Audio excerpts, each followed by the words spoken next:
It is your boy Turf and Mr. Pigspigs 76 in the building. Monday, February 16th, man, 2026. We got a lot to talk about today. There's a ton going on, right? We got coaching staff change. We got all kinds of changes that we can expect to come now after the things that are taking place. We got some people talking, right? We got all kinds of things coming to fruition, if you will, now that these coaches have been picked. And I'm excited to hear your thoughts, Pigs. Oh yeah, I cannot wait to hear what you think about, the four main coaches that have been scooped up with, right? Our fifth one that you just wrote for me today. Yeah, Travis Smith. That's the new guy. Minutes ago, yes, Travis Smith, defensive line coach.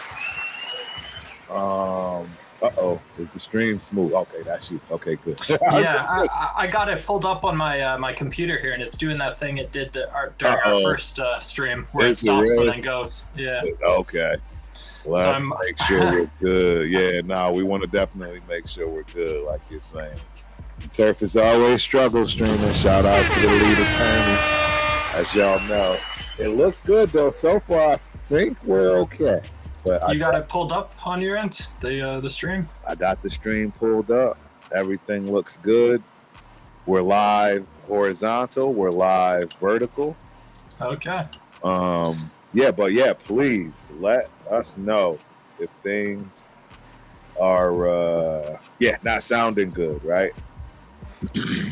Yeah, but I think we're good. Usually, someone will come in and let us know. I know I see already. We got the cuz in here. We got people on TikTok. So I think it's pretty good. We'll cool. But yeah, man, what's the biggest surprise to you in terms of this, if there is even a surprise, right? Well, it's got to be Leonard moving up to DC. Yes. It's something I had anticipated, but it didn't really get much traction as far as media talking about it, and so it was kind of unexpected in that regard. Very, very unexpected. I didn't expect that. I thought he'd be on his way, to be honest, somewhere to greener pastures. To be honest, right? I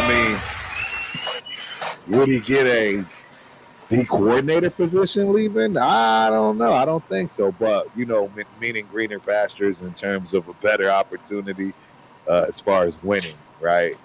Coaching a real defensive line, a defensive front, not just one player. He's got his work cut out for him, that's for sure.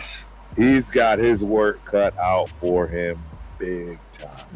He's taking a big risk, in my opinion, in terms of believing in the fact that Spytech is going to get him what he needs, right?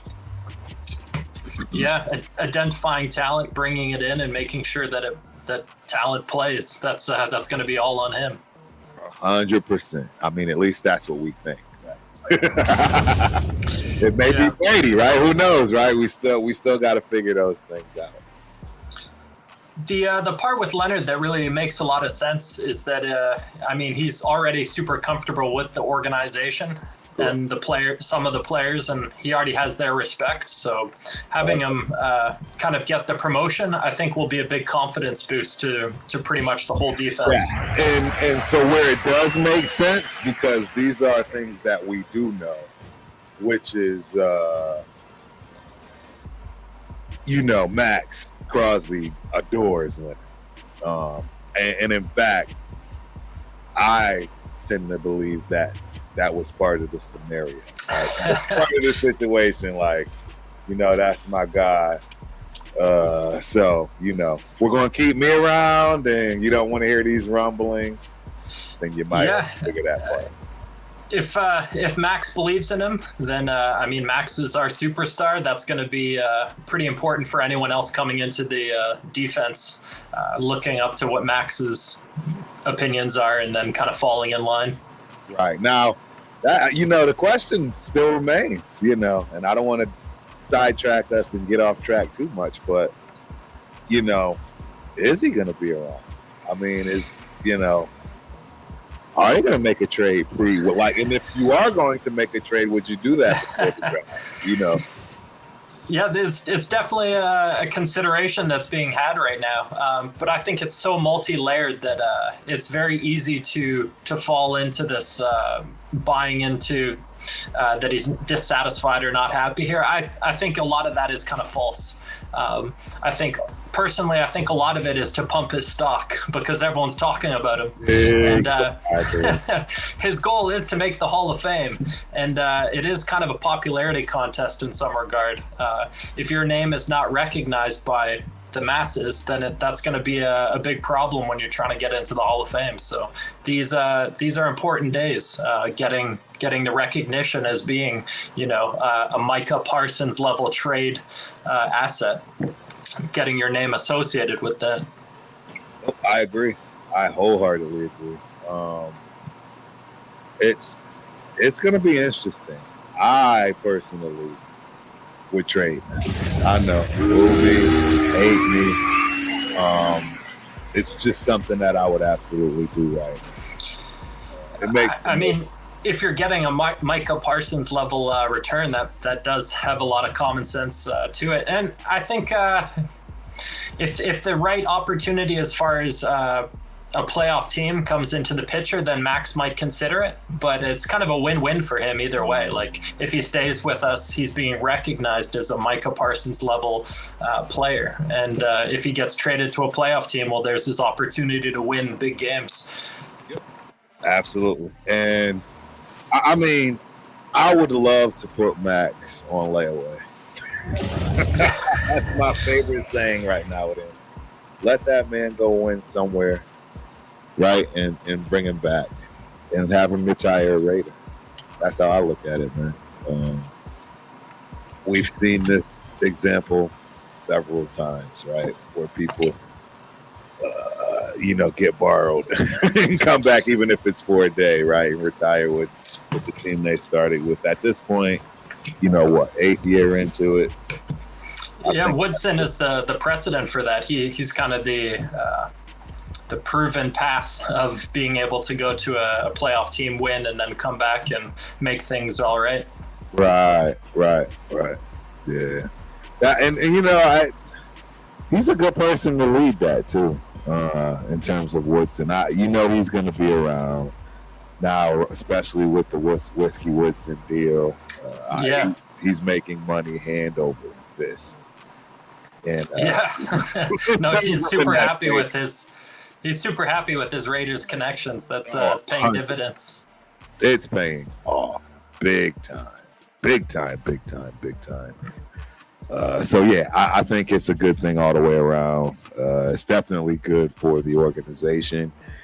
We have our problems as it is, right, in terms of how we treat our star players. But the one good thing about that is we, without a doubt, have the best reputation for how we treat our alumni. And I've seen that firsthand, up front and center. And I don't think there's a Raider that would ever deny it. I mean, there are other teams that don't deny it. We're the first team that comes to mind the minute someone says anything about alumni or how players are treated after they play. And now that we're in Las Vegas, it only makes more sense being able to have fans connect with the greatness of the Raiders past in real life. That's going to be what draws more people in. And so it makes sense that Mark Davis continues to invest in building that reputation up and developing it further. Yep. So I know you are a big Tim Brown fan as well. Oh yeah, you heard some noise about that, and I heard some things. So yeah, enlighten us on what's going on with Mr. Tim. Yeah, so Tim Brown did appear on some podcasts going back in time. I'm not sure exactly when, but I want to say it was last year sometime, where he did make it known that he was going to take a step back from his presence in the organization. I think he didn't want to be complicit in losing, basically, is what it comes down to. Yeah. And until the organization kind of showed him something about doing things the right way and, building this thing up to a winner, he was going to be kind of, waiting for that to happen. And so when he didn't appear on the stage welcoming Kubiak, that was kind of eyebrow raising. I think that stirred a lot of people the wrong way because he is Mr. Raider. And, we were kind of expecting him to be there and he wasn't. Right. And right.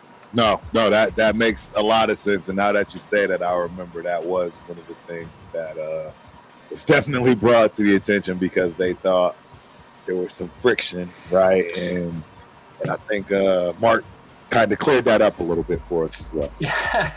Yeah. Well, also Tim Brown, he came out on Twitter and he kind of laid the hammer, the gavel down and said his what he had to say, which was that he does support Mark and that it just was a logistical issue is why he wasn't there.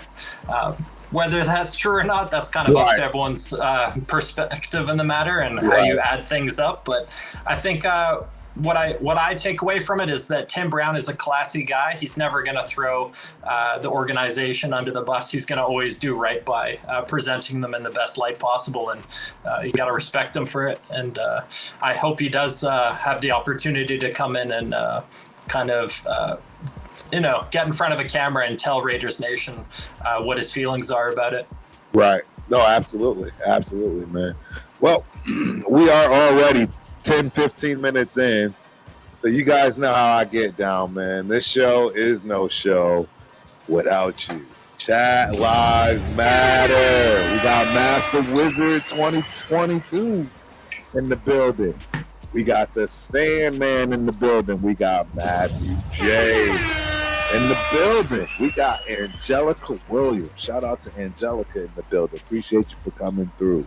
We got P. I'm going to just say P. You know what I'm saying? Y'all can see it. Cat, if you will. We got Jamie Gonzalez in the building. We got Jason H. And, of course, finally Turf has got things working. So, very first comment of the day. It's coming from family. Shout out to my cuz Steve Jones in the building. No Monday Night Football? No problem. Turf got you covered. Appreciate you, cuz. Hope you enjoy the show as always. And then we got Reese Rock, man. Shout out to Reese Rock. Appreciate you for coming through, man. Hope you enjoy the show. I think Max realizes they want to build up the new kid, then building around the old reliable. Max is Woody, and Mendoza is the new Buzz Lightyear toy. You get it right on the head, Reese. He knows it. And, I mean, the reality is, in my opinion, the days of team, for a lot of reasons, it's completely over. I mean, it never really was. In terms of right business, particularly in the NFL. Let's be real here. You got to get your money first and foremost. It's about me, which is why it's so difficult. But now it's going to be more than ever, right? It's just going to be more than ever. It's going to be all about you in every way, shape, or form, right? People are going to believe. You will not see these 10 years of 10, 15-year coaches moving forward, in my opinion. I think those days are over. You're going to win or you're going to be gone, within 3 to 5 years. Now if you win multiple, you can get away with that. But what are your thoughts on? Well, what comes to mind right away is that we are seeing a change really in society, and it's all being shaped by things such as social media and people becoming their own brand or corporation, however you want to frame it. And in that same vein is that everyone is looking for how can I pump my stock, not necessarily how can I sacrifice for the program or the team. And that these are very different kind of things, and they don't necessarily go together.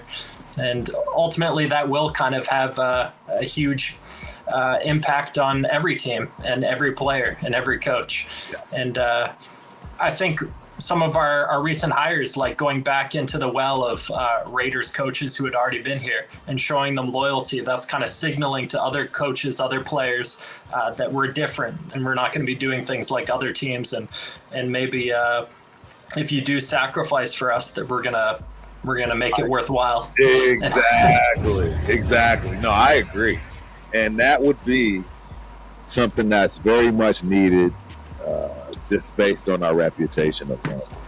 We all know we don't get the superstars unless it's their last dying days. They may have a good 8-10 games left in them, and they're going to get max Raider scholarship. So.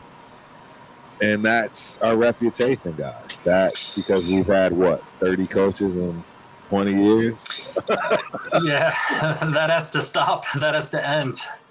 And, I mean, Kubiak seems like the kind of guy that he's going to attract people like him and hopefully establish kind of a family that people want to be here and be a part of that family and not necessarily look for the bag as it was somewhere else. But be willing to make some sacrifices in order to keep the cohesion of culture together. Now, on the flip side of things, what are your thoughts from the players' perspective, right? Because the reality is there kind of is no loyalty anymore. Yeah. So when I do look at Max, I do say to myself, hey, man, what are you doing? You're doing yourself a disservice there. We want him to ask for this trade, unfortunately. It's almost we need it in terms of filling the holes that are needed. I think everybody can recognize that Max is pretty much the best thing that the Raiders have had going for them for the past, decade. Basically, outside of Carr, he's the only bright spot, as it was. And, that comes with a ton of respect. But at the same time, there is the need to do a reset. And it doesn't necessarily align with his path that he's on, which is to make the Hall of Fame. Right. If we're continuing to lose and not get into big games, that's ultimately going to hurt his chances to get into the Hall of Fame. So it kind of is making a lot of sense for both parties to kind of, for us to get the draft assets and for him to get into the playoffs. Yeah. We can't guarantee him that in the next couple of years. Like, we're in the rebuild mode. We will be very fortunate to even sniff a playoff in 3 years. Seriously. I mean, guys, our division alone is ridiculous. We probably have definitely, I would say, at least 2 of the top 5 coaches in the NFL. I mean, no, it's looking grim around here, but this is an opportunity. We're not even talking offensive, defensive coordinators who rightfully in their own rights could be head coaches. Spags, right? I mean, it's the best of the best in the NFL right here in our division. And the way that we're going to overcome the odds is by developing our own talent, developing our own coaches, and then hopefully by year 3, 4, 5, we're kind of hitting our stride and taking over the division. See, so as they're aging out. Right, and you just hit it on the head, which is why I'm so nervous too with this whole rookie thing, if you will, because I mean, there's just so many of them in the building right now. Even if you hit, what gives us the confidence to know that Kubiak's going to have another one in the chamber, right? Who is his second pick? Who's going to be his third pick? Because we already know what's going to happen. Look what McVay is doing. That guy's got to get a new O&D coordinator every other year, if not every year. I'm not that confident in Kubiak. I mean, how can I be? He hasn't shown that he can do that.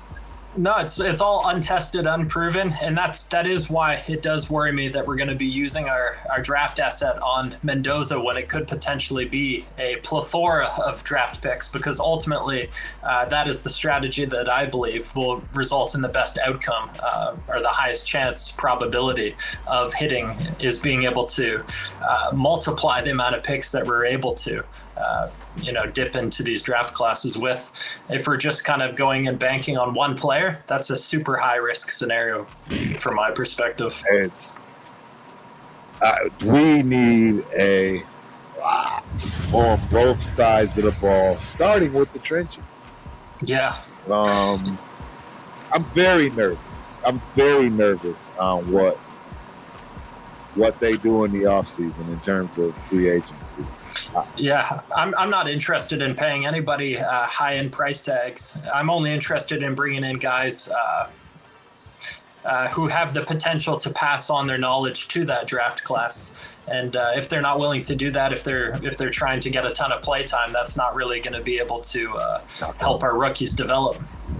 Like what happened last year can't happen again. And in some ways, I kind of feel like the organization has swung the pendulum so far to the extreme that we're now going to be demanding the opposite. And that's kind of like maybe they're thinking a few years down the road by doing what they did last year. Right. The super old coach to the super young coach, like maybe that wouldn't have worked right away if we went straight to the young coach. But now that we've had that experience, we're more willing to buy into it, swinging in the opposite direction.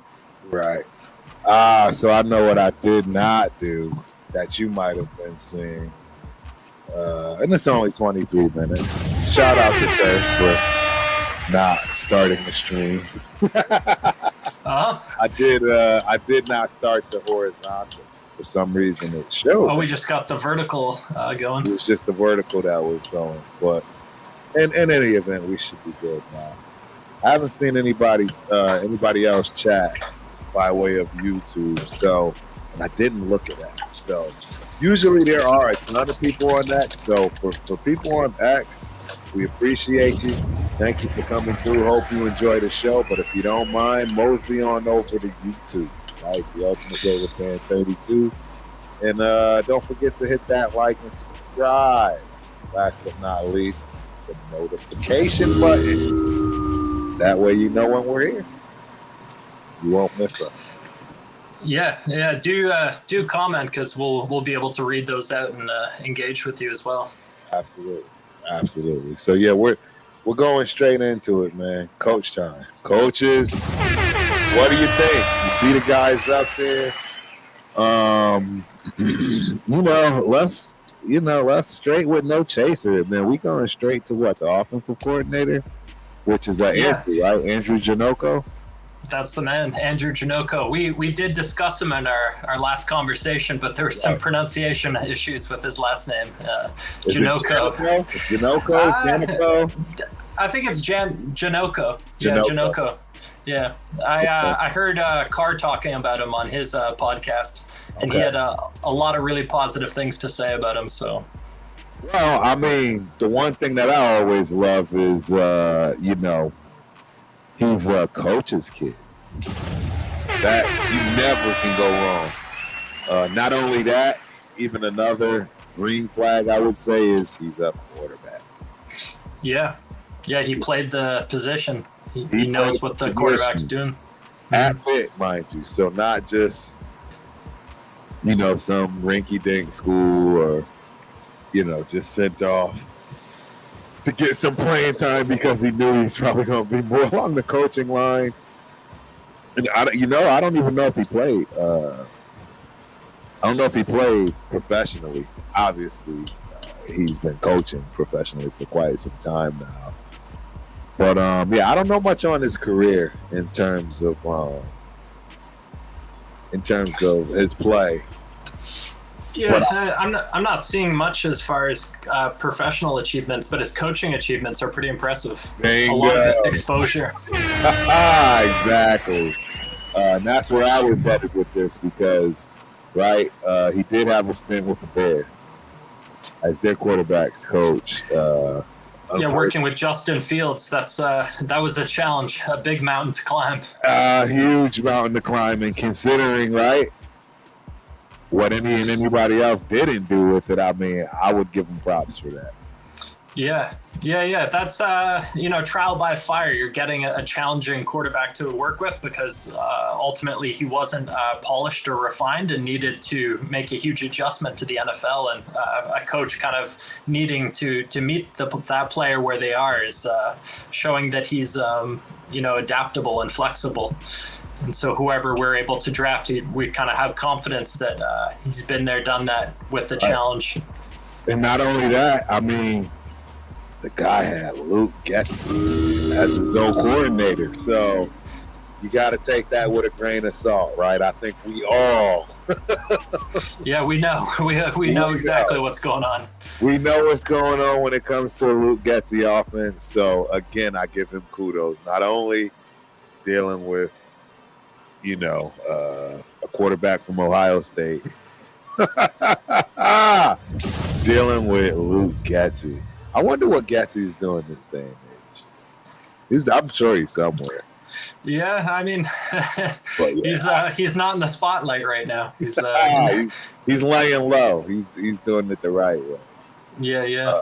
But yeah, next he gets a stint in New Orleans, right? 2024. He was hired as the quarterbacks coach in February for the quarterbacks. Again, working with Derek Carr of all people. That's someone we know very well. And, exactly. And again, I think that's a positive thing. I think New Orleans, they've had their fair share of dealing with quarterbacks, right? I think they have one now. A lot of people might not agree with that, but I think the Tyler Shoe kid, I think he's I think he's going to be legit. Yeah, reliable quarterback. That's what you need as an organization. Something to stabilize the position, not have too many ups and downs. Right. Now, but Carr was a talented quarterback, but I think the issue why it didn't work with with the Saints was injuries. Right. His center got injured, and they didn't replace him with a high-end center. I remember this specifically because I wanted to trade Andre James to the Saints. Yeah, we all wanted to trade Andre James. Yeah, it didn't happen, and the Saints suffered because they weren't able to stabilize their line, and Carr was under pressure a lot. And no quarterback can thrive in that kind of environment. Yep. But Carr, the thing that stood out to me the most about his relationship with Janocko was his communication. Carr, he has all the experience to be able to give a pretty reliable opinion on this. But he said that Janocko's communication was exceptional, being able to communicate with the quarterback in game, make adjustments, and that's super promising. No, absolutely. Shout out to my main man, my roomie, my road dog, Rob Floco. Boy from JUCO. One of the hardest hitting, smartest linebackers I've ever played in my life. Yeah, good guy. He coaches basketball at I forget which universities. I think he just started up a new spot. He was a hard hitter. Oh, yeah. Floco. Yeah, Floco brought the word, man. Pause. Yeah, shout out to Floco. Smart dude, too, man. He was a smart player. That's actually what made him. That's a deadly combination. Being physical and smart. That's It is. And if it weren't for injuries, he would have been in the league for who knows how long. But yeah, hey, he's still in the game though, just on the basketball side of things. He's just a good athlete all the way around from San Diego. So appreciate you for coming through, my man. Hope you enjoy the show, brother. But yeah, he started this year with the Seahawks in terms of we're still on Mr. Andrew Janocko. And I'm first years with Kubiak. When's the Super Bowl? I mean, yeah. Sam Darnold, a journeyman in terms of a quarterback. I think he's done a phenomenal job. Yeah, Darnold kind of reminds me of Carr in some ways, maybe from a mentality or communication standpoint. So if he's kind of worked with Carr and then now Darnold, that's pretty ideal because those are intelligent quarterbacks. So if we're able to draft someone who's kind of in that same mind space, we know it works. Go figure. I think everyone knows who we're drafting, and they all believe he's the smart. Yeah, I'm sorry. I think he is so system creative.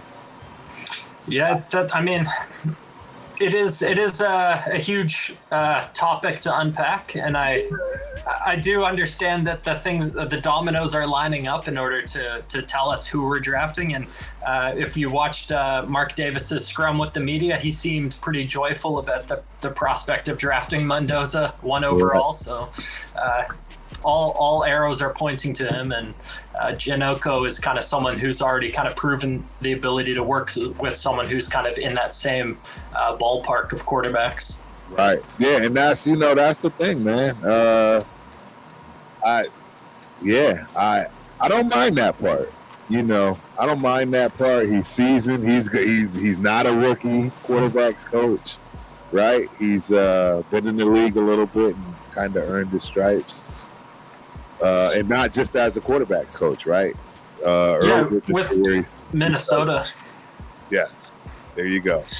He did a bunch of roles with Minnesota, and that's an organization I have a lot of respect for as far as doing things organizationally proper. Correct. Having a decent front office that actually knows how to run an organization.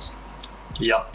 So he's seen how it's supposed to work, and from multiple perspectives, and now he's kind of dialed in a specialty. So a good foundation, and then he's specialized, which is pretty ideal. Right, and that was back in 2015. So that's where I'm hoping, that was the right call in terms of what Kubiak is doing. I do think he's going to easily be able to pick up his offense, if you will, right? Kind of teach it, if you will. That's a good thing. I think he has the experience and know-how, all of those things. I think that will be a good mesh. So my only problem is the players. We need an offensive line, man. Yeah. Offensive line. Wow, so he was a quality coach for Tampa Bay Bucks. 2012, ladies and gentlemen. Oh, wow. His very first gig was graduate assistant, 2011 at Rutgers. But 2012 to 13, offensive quality control. That's the entry level, right? Entry level position, if you will, in terms of any job in the NFL, going the coaching ranks side of things. We got 93 Nav, man, in the building. Shout out, Nav. Appreciate you for coming through. Hope you enjoy the show. I have a question for you. Good question. We got Idol Expert. Coming through from Kick. Appreciate you for coming through. Hope you enjoyed the show. But let us know what you got going on, Nav, man. We got your back. We got your answer. But I found that interesting. I didn't realize he went that far back. Because he's got a couple of quality control positions. And again, that 2012 that team had some interesting players on it. They didn't win a ton of games, but the players, there were some interesting players on that team. Right. Trying to think, who was the quarterback? It wasn't King. Josh Freeman and Dan Orlovsky. Dan O. Mr. Yuka. The running backs I really liked. They had LeGarrette Blount and Doug Martin. Yes, Doug Martin. Yeah, I really like Doug Martin. Rest in peace, right? Yeah, rest in peace, Doug Martin. Mighty Mouse. Was a dog. Yeah. I enjoyed his game. Yeah, He was a good running back. I agree, Big. Me and you both. I spot on. He was a dog, and he could play every down. That was the thing. Yeah. I liked. He was an every down kind of back, just small. You know. Yeah, mighty, small and mighty. Yep, absolutely. But They had pretty solid wide receivers too. Vincent Jackson, Mike Williams. Oh yeah, Those guys stand out. oh yeah, absolutely. And that's not I mean- Mike. That's not. I'm thinking Mike Evans, but Mike Williams. That's Mike Williams. Tall. Range, tall. Mike Williams. Yeah, he was injury prone. He played for the Chargers for quite some time. I think that's who actually drafted him. Yeah. I mean, he would have been young then in 2012, but he was a 4th round pick. So Yeah, correct. kind of a coach, when they're exposed to players, that, especially early on in their coaching career, that's kind of where you build a lot of emotional connections, and it sets you up for your entire career. So you look at those players and you kind of you wonder what kind of impression they made on him, and how that will impact his future. And I like those players, so that's another kind of plus as far as I'm concerned. Yeah, Doug Martin, man. I wonder what his career was. I thought he had a really good, solid career. I want to say he played like 8 years or so, maybe. I don't remember. I liked him as a running back. That's all I can say. He was somebody that was fun to watch. Yeah, he played up until 2019. He played with us. That's he played That's right. 2018 and 19 That's with right. us. That's right. He That's did. why we like him so much. We have warm, nostalgic feelings about Doug Martin. Yes. I mean, he was. And he got yards for us too, like 700 yards in 2018. That's he's doing work for us. Yeah. Oh wow. Yeah, I do remember he played for us. That's it's strange how there's just so many players in the league, and you do have emotional connections, but you're not necessarily conscious of why you have those connections to them. Right. All right. So we got Nav. I do not think that this coaching staff is complete. Rob will have to prove it, but if he does, now we cooking. Question: anybody think we bowling it this year? Hell no. Let's see how they roll. Shout out Nav. Yeah, you're 100% correct. Everybody's gonna have to prove it. This whole coaching staff. They're all rookies. I mean, and the ones that aren't, they're dealing with the rookies as who their fearless leaders are from that respect. Yeah, Rob, I think we do have high expectations for him, regardless of who the personnel or roster is. We're kind of expecting that he's going to be able to inspire his next year. Yeah, he's got to show up. Rob Leonard has to show up. We might, great way to segue into it. Clearly he's been on the team for the last 2 regimes, right? Yeah. He's kind of a bright spot in the organization, and that's why the expectations are high. Do I think this was an early promotion? Yes. I don't think. I'm not going to say I don't think he's ready, but it wouldn't have been my choice. I've heard a lot of people say they wanted experience at defensive coordinator because of our youth everywhere else. Exactly. Mm-hmm. But if Rob Leonard is able to develop some draft picks, I think that would give confidence going into the next year, even if the unit as a whole isn't, top 15. Right. Again, my biggest fear is who's going to get these guys in the building, man. That's going to be worth anything to develop. I just don't. I'm so nervous about Spytek and Brady, man. I am shook. Like I'm saying, I'm just. I trust Spytek. Brady is the wild card. He's the one kind of that nobody has any clue what he's doing because he's been so secretive about his involvement. Correct. I don't. And I think I'd kind of. I kind of had considered how this past season went as far as the defense. And I wonder, because I really don't feel Patrick Graham was able to show his his hand. Like he was very much having to play cards that he didn't want to play. Like there was a lot of strange things that happened, and that can't happen with Rob Leonard. We kind of have to trust him and allow him to do his best job possible. Right. And to be fair, he's definitely been under some good tutelage, if you will. It's no secret I am a huge Patrick Graham fan. And in fact, I expect him to get a head coaching job here within the next 3 to 5 years. Yeah, the Steelers was the perfect landing spot for him because they're the defensive identity, and so if he's able to do everything he wants to do, they'll be able to showcase a really strong unit. He's set up. He's set up there to succeed after what's his name? Who did they just hire that I thought was the most ridiculous hire ever? Aaron Rodgers' old coach. Yeah, I can't even pronounce his name. McCarthy. Yeah. McCarthy.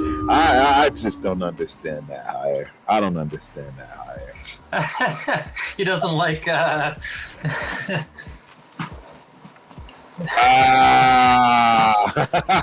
mean, this team doesn't exist anymore. So. Okay. This is a historical jersey at this point. And the other reason it's okay now, man, is because he's a running back. Yeah. And in fact, Marshall Faulk is my favorite college running back. So he's one of the most impressive players in football when you boil it down. Yeah, he's the kind of player that I wish was on the Raiders. And if Genty can be even, if he can fill one of Marshall Faulk's shoes, I'll be happy. And that, I agree. And we'd be lucky. He will be lucky. He'll be lucky if he even comes close to 1 foot in that shoe. Yeah, I don't even see him getting 1 foot in it. Just because I don't think he's well-rounded like a Marshall Faulk. I think his whole deal is going to be toting the rock. I don't see him doing all the other things that would be required. Like they double team Marshall out of the backfield at times. I mean, right? Let's be Marshall Faulk was a legitimate weapon, and every play he was dangerous and breaking teams down. And Warner was very lucky to have Marshall Faulk on his side. And the greatest show on turf isn't the greatest show on turf without Marshall Faulk. Yeah. And I didn't realize Torrey Holt is not in the Hall of Fame. Yeah, that's a shame. That's a real shame. Wild to me. That is wild. Yeah, I think the narrative around Torrey Holt is that he was playing with such greatness around him, they've discounted his production. He's like a 7-8 time Pro Bowler. Yeah, no, it's nonsense. It's straight nonsense. But the wide receiver position is the biggest logjam in the Hall of Fame. Tough. It is tough. No, I agree. It's tough. I mean, it's not a Los Angeles Rams jersey. This is St. Louis. Like, this is cultural canon. Nelly wrote a lot of music about this. It goes beyond football. Yeah, we are well beyond just the Raiders, if you will, especially when me and Pigspigs get down, man. We talk ball, period, across the board. I would say I played safety, but my true passion position was running back. That's what I wanted to play when I was playing football. And my hero was Walter Payton. I watched Walter Payton before playing, and I wanted to be just like him. Yeah, sweetness, bro. That's another one of my all-time favorites, man. Yeah, they've named the Man of the Year award after him for a good reason. Like he's a benchmark that people they weigh themselves against. Right. We got my dog in the building. Check the Shield podcast. Salute, fellas. Shout out to the Shield squad. Appreciate you. I mean, I've got Raiders stuff here. I've got a bunch. Yeah, Navman is giving you problems. I'll pull out my...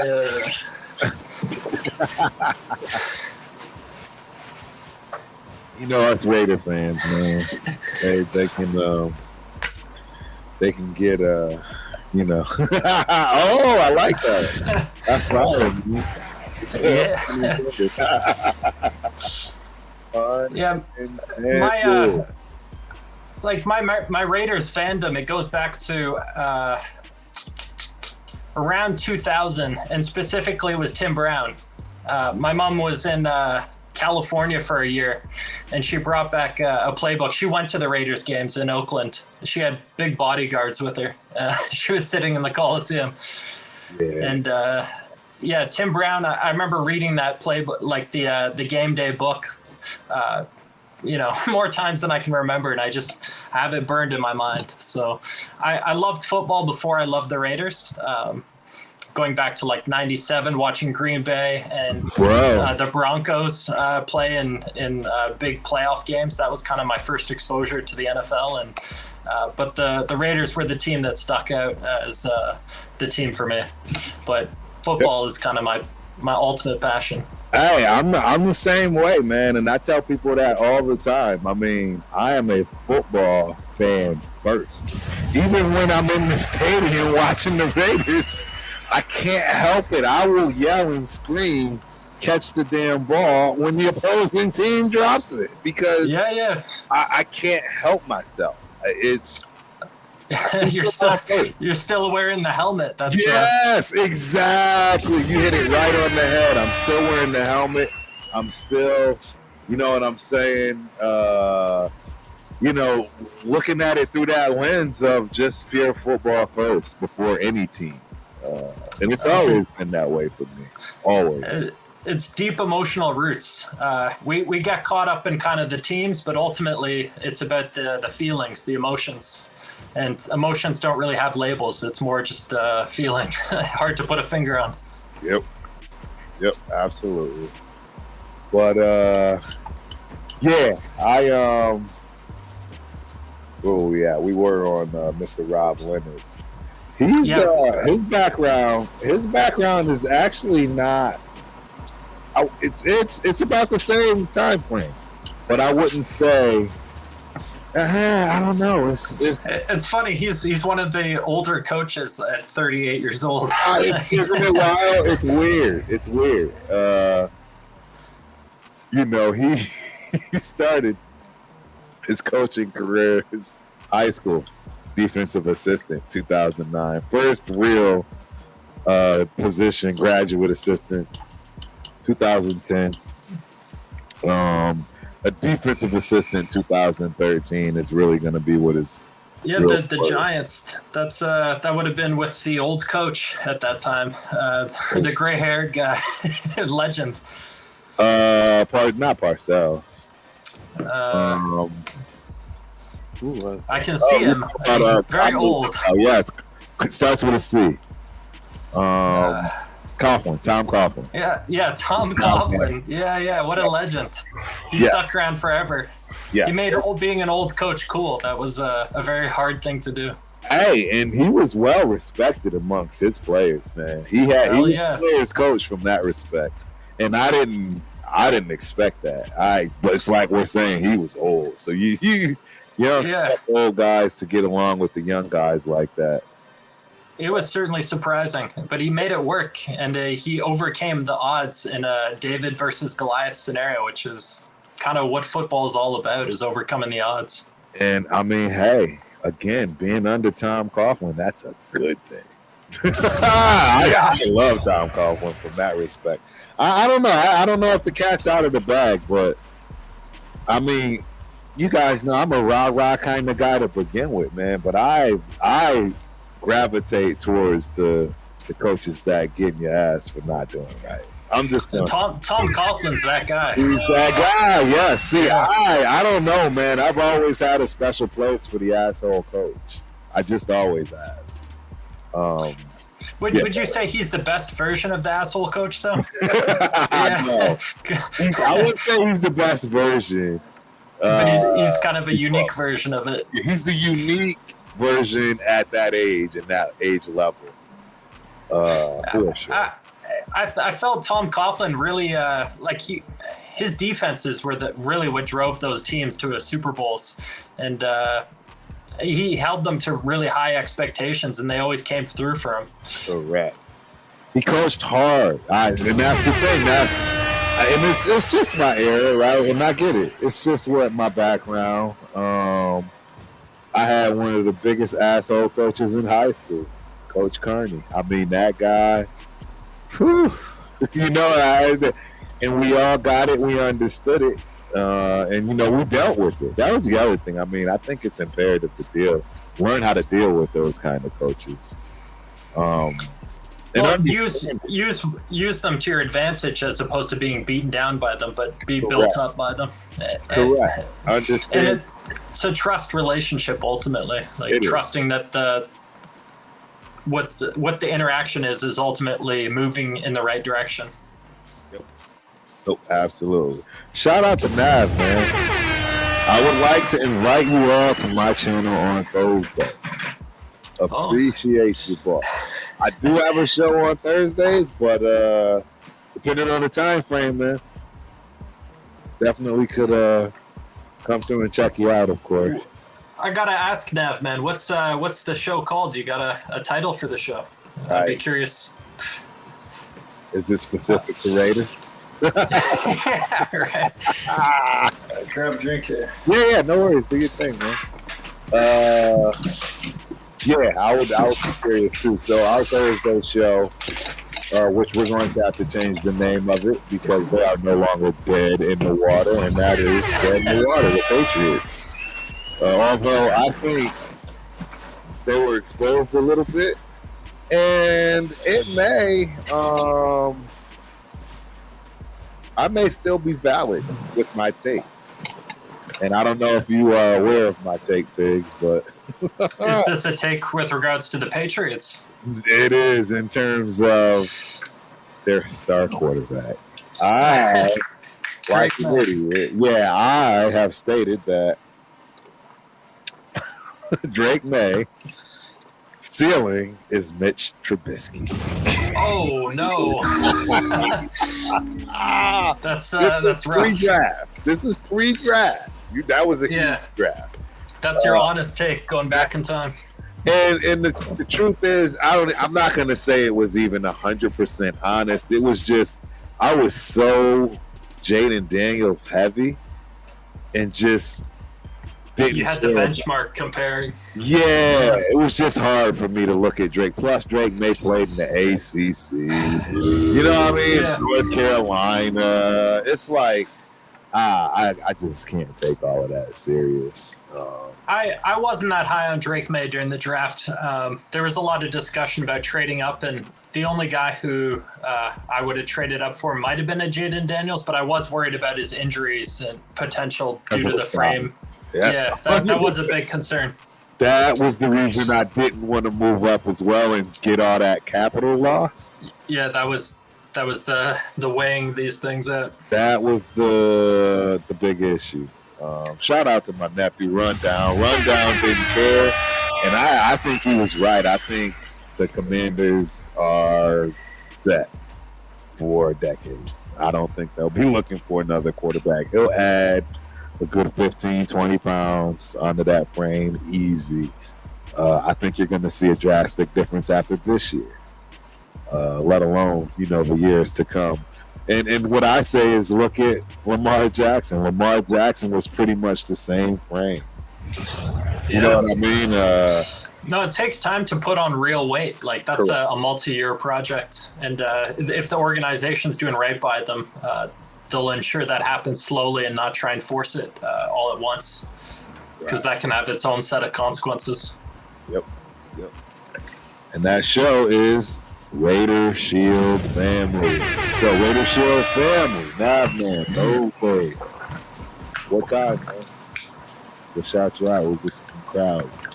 That's a good name for kind of where we're at as an organization right now. That was a big buzzword for Mark Davis during his media scrum. He said that word many times. He said that word a lot. I agree. I caught on to that too, Big. He said that a lot. And see, I love Mark. Yeah, He he certainly listens to the fans, and you can't say that about most owners. Most owners are not dialed in or tuning in. Mark does, and that's commendable for sure. Yep, I agree, and it just bugs me, man. It bugs me that he's literally done everything he possibly can do to give these guys everything they need, and they still can't succeed. I mean, he's certainly working against a lot of precedent. There's been so much that happened towards the end of Al's time that he's had to